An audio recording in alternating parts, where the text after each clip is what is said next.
अस्सलामुअलैकुम। मेरा नाम अज़का इमरान है और मैं मेडिकल लैब टेक्नोलॉजिस्ट और एमफिल पैथोलॉजिस्ट हूँ।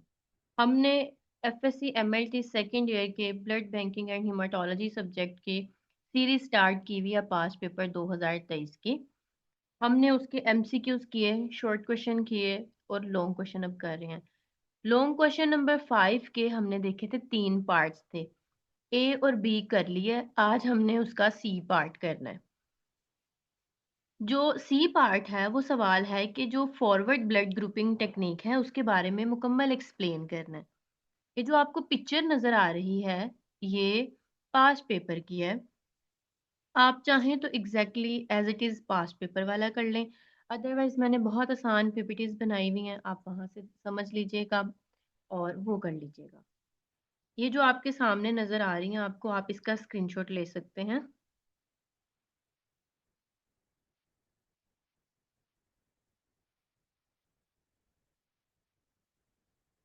ये यहीं तक है। ओके, अब हम स्टार्ट करते हैं। Forward blood grouping.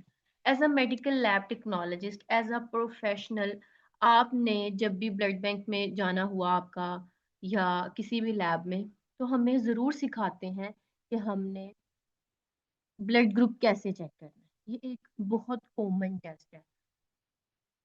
ओके, तो जो फॉरवर्ड ब्लड ग्रुपिंग है इसको फॉरवर्ड ब्लड टाइपिंग भी कहते हैं।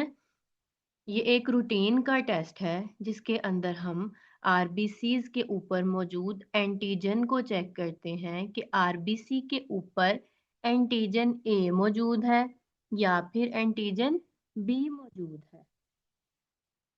आगे बढ़ने से पहले हम एक बहुत छोटा और बहुत आसान कंसेप्ट समझते हैं। हर वो इंडिविजुअल जिसका ब्लड ग्रुप ए है, वो ए या फिर ए बी को खून डोनेट कर सकता है। ऐसा इंडिविजुअल जिसका ब्लड ग्रुप बी है, वो बी या ए बी को ब्लड डोनेट कर सकता है। ऐसा इंडिविजुअल जिसका ब्लड ग्रुप ए बी है, वो सिर्फ ए बी को ही ब्लड डोनेट कर सकता है। और ऐसा इंडिविजुअल जिसका ब्लड ग्रुप ओ है, वो ए बी, ए बी और ओ को ब्लड डोनेट कर सकता है। अब बात करते हैं आर एच फैक्टर की। हम कहते हैं ना इसका ब्लड ग्रुप ए पॉजिटिव है, ए नेगेटिव है। तो ये जो पॉजिटिव और नेगेटिव है, ये आर एच की फैक्टर की मौजूदगी को बताता है। नेगेटिव आर एच फैक्टर वाला ब्लड नेगेटिव और पॉजिटिव दोनों को डोनेट कर सकते हैं, लेकिन जिसका आर एच पॉजिटिव है वो सिर्फ पॉजिटिव को ही डोनेट कर सकते हैं। जब हम ब्लड ग्रुपिंग करते हैं तो असल में हम क्या देख रहे होते हैं? आरबीसीज जो हैं, हमारे रेड ब्लड सेल्स, खून के खुलिये, इनके ऊपर एक खास किस्म की एंटीजन पाई जाती है। एक खास किस्म की एंटीजन पाई जाती है। जो ब्लड ग्रुप ए है, इसके ऊपर ए एंटीजन पाई जाती है। जो ब्लड ग्रुप बी है, इसके ऊपर बी एंटीजन पाई जाती है। जो ब्लड ग्रुप ए बी है, इसके ऊपर ए की और बी की दोनों की एंटीजन पाई जाती है। और जबकि जो ओ ब्लड ग्रुप है, उसके ऊपर कोई एंटीजन नहीं पाई जाती। ना ए की एंटीजन पाई जाती है और ना ओ की। कंसेप्ट दोबारा सुने। जो बंदा जिसका हम कहते हैं कि ए ब्लड ग्रुप है, उसके आरबीसी की सरफेस के ऊपर ए एंटीजन प्रेजेंट है। बी वाले की आरबीसी के ऊपर बी एंटीजन प्रेजेंट है। ए बी इंडिविजुअल के आरबीसी के ऊपर ए बी एंटीजन प्रेजेंट है। और जो ओ है, इसके ब्लड ग्रुप के ऊपर कोई बी एंटीजन प्रेजेंट नहीं है। तो ब्लड ग्रुपिंग के अंदर हमने यही बताना है मरीज को। अब मरीज तो आम बंदा है, वो तो एमएलटी नहीं है, तो हमने बस उसको यही बताना होता है कि आपका ब्लड ग्रुप ए है, बी है, ए बी है, ओ है। यानी कि आपके खून के ऊपर एंटीजन ए है, एंटीजन बी है, एंटीजन ए बी है, या फिर एंटीजन है ही नहीं। बहुत ही इम्पोर्टेंट कंसेप्ट हम अब आगे देखने जा रहे हैं, और वो है एंटीबॉडी का। जो भी ब्लड ग्रुप ए का इंडिविजुअल है, जो भी ब्लड ग्रुप ए है उसके अंदर एंटी बी पाई जाएगी। आपका पहला सवाल ही होना चाहिए ग्रुप के अंदर एंटी क्यों नहीं होगी।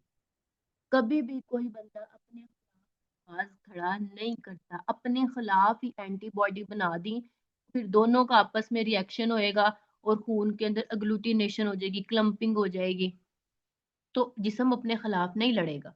ठीक है।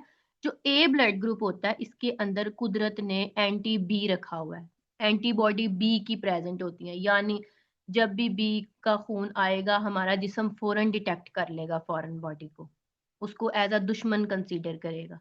लेकिन जब ए का खून आएगा तो बॉडी उसको एक्सेप्ट करेगी क्योंकि उसके खिलाफ एंटीबॉडीज नहीं है जिस्म के अंदर।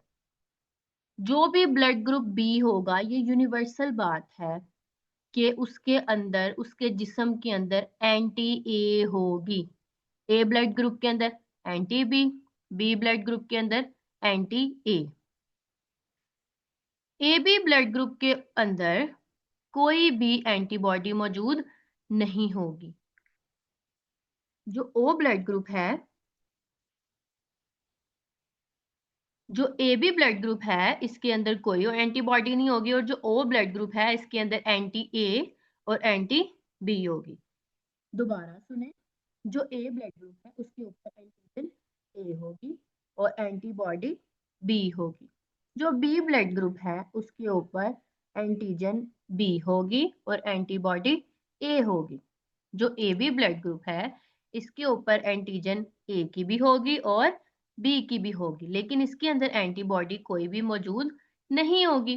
जो ओ ब्लड ग्रुप है इसके ऊपर कोई भी एंटीजन नहीं होती, लेकिन एंटीबॉडी कुदरत ने एंटी ए भी रखी हुई है और बी की भी एंटीबॉडी रखी हुई है। अब लैब में जब हम ब्लड ग्रुपिंग करते हैं तो हम एंटीबॉडी यूज करते हैं, एंटी सीरा बोलते हैं उसको। ठीक है। यानी हम चाहते हैं एक बंदा है जिसका, सपोज करें कि जो मेरा ब्लड ग्रुप है वो है ए। ठीक है। तो मेरे ब्लड ग्रुप के ऊपर ये ए की एंटीजन लगी हुई है। ठीक है। आपने स्लाइड ली, आपने 3 ड्रॉप्स ऐड किए, ए बी सी। ठीक है। मेरे खून के 3 कतरे ऐड किए और पहले में एंटीसिरा ए डाला, दूसरे में एंटीसिरा बी और तीसरे में आर। ठीक है। तो जो क्योंकि मेरा ब्लड ग्रुप ए है तो उसके अंदर ए एंटीजन पाई जाती है। जब आप एंटीसिरा ए ऐड करेंगे एंटीजन का और एंटीसिरा ए का आपस में रिएक्शन होगा और इसके नतीजे में क्लम्पिंग होगी, एग्लूटिनेशन होगी, और इसी एग्लूटिनेशन को हम लोग कहते हैं कि ये पॉजिटिव है। अभी हम आगे चीज समझते हैं।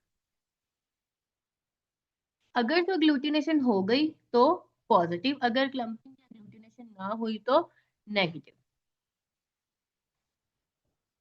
ये एक बड़ी प्यारी और सिंपल सी डायग्राम है। ये आरबीसी है, सपोज करें कि ये ए की आरबीसी है, ए ब्लड ग्रुप, और एंटी सीरा क्या आया है, एंटी ए आया है। ठीक है। ए, ये एंटीजन है ए की, ए की एंटीजन ने एंटी ए की जो एंटीबॉडीज हैं इन्होंने आपस में एक दूसरे को डिटेक्ट कर लिया कि ये हम बहने हैं, और आपस में आके क्या कर लिया, दोस्ती कर लिया और एग्लूटिनेशन हो गई है। ठीक है। और ये जो खून है ये क्लम्प हो जाएगा, एग्लूटिनेशन हो जाएगी, जैसे दूध फट जाता है उस तरह की सिचुएशन हो जाएगी। लैब में ब्लड ग्रुपिंग के लिए हमें कौन कौन सा मटेरियल रिक्वायर होता है। पेशेंट का ब्लड चाहिए, हम at the spot time finger से प्रिक कर सकते हैं या ईडीटीए वायल में होल ब्लड भी ले सकते हैं। एंटीसीरा ए चाहिए, एंटीसीरा बी चाहिए और कंट्रोल रन करना है, और स्लाइड्स चाहिए, और सम टाइम वाटर बाथ भी चाहिए होता है। सबसे पहले जो है आपने मरीज का सैंपल लेना है, और कुछ जगहों पे ऐसे होता है कि आरबीसी की जो है सस्पेंशन तैयार करते हैं। नॉर्मली फॉरवर्ड ब्लड ग्रुपिंग में हम सस्पेंशन तैयार नहीं करते। एक आपने स्लाइड लेनी है, और क्योंकि ये जो पीपीटीज बनी हुई है इसमें सिर्फ फॉरवर्ड ब्लड ग्रुपिंग का लिखा है, लेकिन मैं आपको साथ साथ आरएच फैक्टर का भी थोड़ा सा बताती हूँ। हमने स्लाइड पे 3 ड्रॉप्स ब्लड के ऐड करने हैं। First drop is for the A blood group, second B, और जो थर्ड है वो आरएच फैक्टर के लिए है। आपने जब तीनों में खून ऐड करना है, तो उसके बाद पहले में एंटीसिरा ए, दूसरे में एंटीसिरा बी और तीसरे में डी ऐड कर देना है।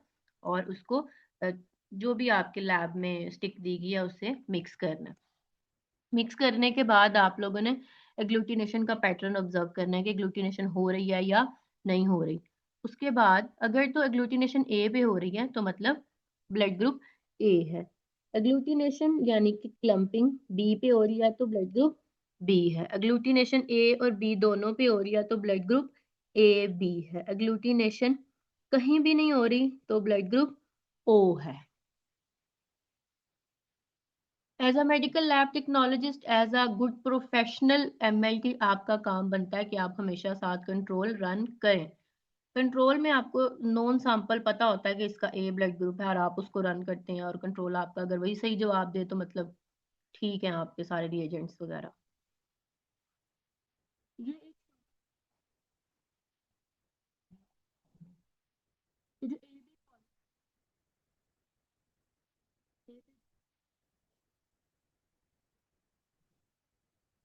ए ए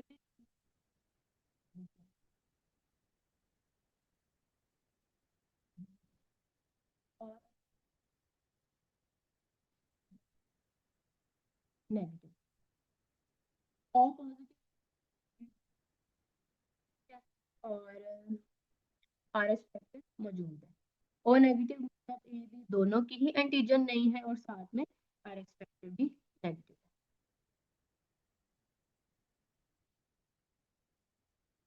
ये एक स्लाइड है, इसमें मैंने आपको बताया कि ये जो फर्स्ट वाला है डी को आपने खुद गेस करना है कि ये कौन सा ब्लड ग्रुप है और कमेंट्स में बताना है। फॉरवर्ड ब्लड ग्रुपिंग के क्या फायदे हैं?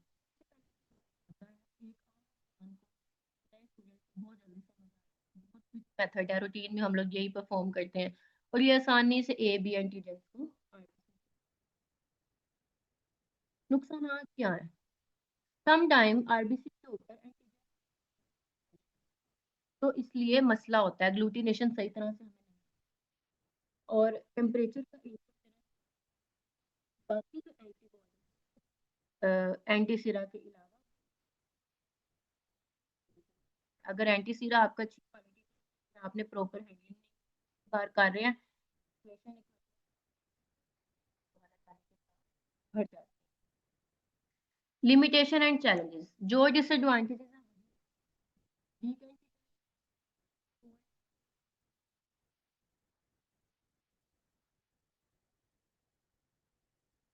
अलावा, तो उसके लिए फिर फर्दर आपको जो एडवांस या रिवर्स ब्लड ग्रुपिंग करनी पड़ती है या फिर कोई दूसरा मॉलिक्यूलर मेथड यूज करना पड़ता है। This was all about